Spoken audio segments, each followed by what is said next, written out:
getting back into the actual inflation numbers, because like those car loans, I mean, people still do that. It's 3 to 5 years, meaning those numbers are delayed, meaning they're going to keep coming down and down. They're still inflated. They're still showing inflated numbers because guess what? Inflation did occur from your lease 2 years ago till now. Like that's a pretty big jump. That is artificially hiking the inflation numbers. That's not showing the gains over the last 6 months, the improvement and the balancing out of the inflation over the last 6 months. So the inflation is there. So why they have to keep raising it drives me crazy. And the other piece of it too, because I mean, this is another concern. I don't know if you saw, The Big Short. Mm-hmm. I love that movie. That guy, Michael Burry. Yeah. So he came out. This was about a month or so ago. He is saying that we are at risk right now for potentially a bigger issue than 2008, than like a depression.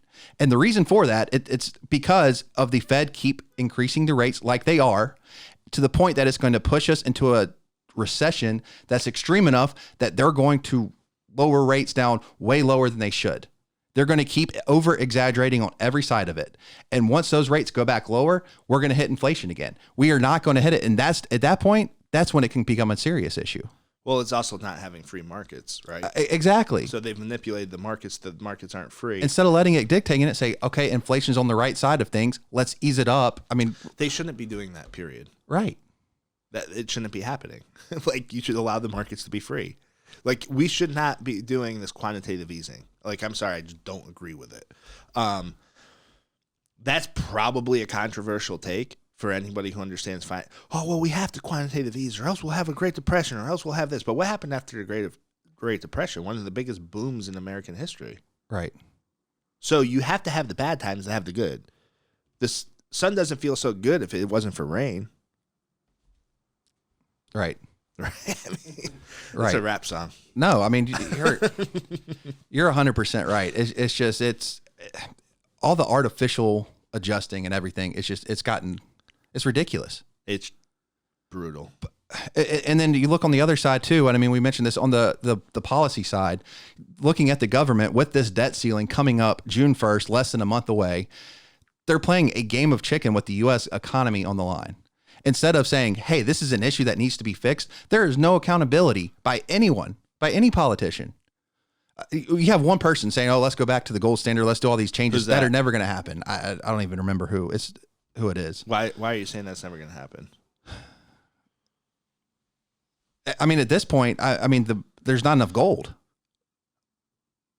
to balance it out. I mean, you would basically have to collapse the dollar to the point that it would be able to get to that. I mean, and that's maybe the direction we're going, but like right now, I mean, there's not nearly enough. It's not going to be, it's just not feasible. When was the last time we did an audit on our gold reserves? Oh, I mean, that's probably been years ago. 70s, I think. Yeah. So I don't know if the United States even holds any gold. Like Fort Knox is empty, folks. Maybe not.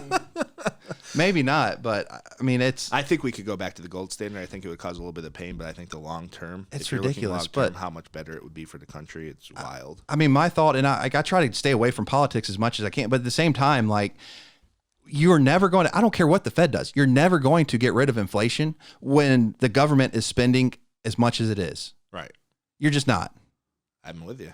Like, it's something that has to be fixed. We have to get rid of the bipartisan party system. We have to have term limits. We have to be able to get new people in there, people who actually are going to be in there to make a difference, not become career politicians.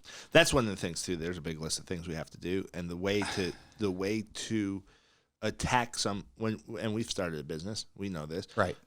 When you start a business, there's a lot of work to be done on a lot of different things to make that business successful.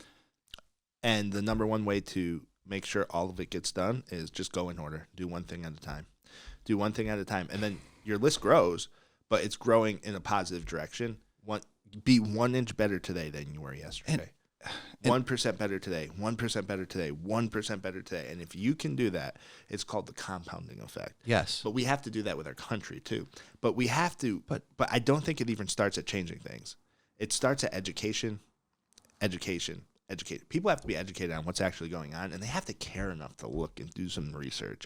They have to be educated on financial literacy, but they have to care enough to do it. Right. And that's hard work, and people don't like hard work. Humans, it's part of our nature to try to gravitate towards comfort, but the ones that are the most successful throughout the history of the United States are the ones who gravitate away from comfort because they're uncomfortable being comfortable. Right. And you look at the media too and what they're doing right now. And we brought this up earlier. Like it's made to scare people so that they don't look into it, so that all they see are these headlines. The White House made a release about potentially 8 million jobs being lost because of not. And essentially they're blaming the other party, saying, "Oh, it's because they're wanting all these stipulations about cutting all these things that will go to you, the people." No, it's to balance the spending. We are going to, and I'm not picking one side or the other. I mean, you have to cut spending. You have to balance the budget, or else if you pay 1.6 trillion, I mean, that was eye opening to me. I don't think you can pick one side or the other because they both like to spend. I mean, correct. At the end of the day, I mean, I don't care what happens. You have to balance the budget. You have to reduce spending because 1 trillion in interest is never going to resolve anything. And I mean, some people were proposing 50 trillion. No, that's what Janet Yellen wants to go to, is 50 trillion. She said that in a congressional hearing. That's insane. Well, she's hot, so the hot girls get all the money. There you go. All right, Ben. Do you have anything to tell the people? Let's move on to the next subject. Hold on, let me just do what? Do what? 50 trillion. Yep, that's 2.6 trillion. $2.6 trillion a year in just interest payments. You want to know what's funny? Let me ask you a question. Are we going to talk about the U.S. dollar and the collapse of the U.S. dollar at all in this episode? We can do that, but first, we want to remind you to subscribe to this video, hit that like button, make sure to ring the notification bell so you can follow us. Our goal here is to build a community. We keep talking about this. I mean, we have our own thoughts and ideas.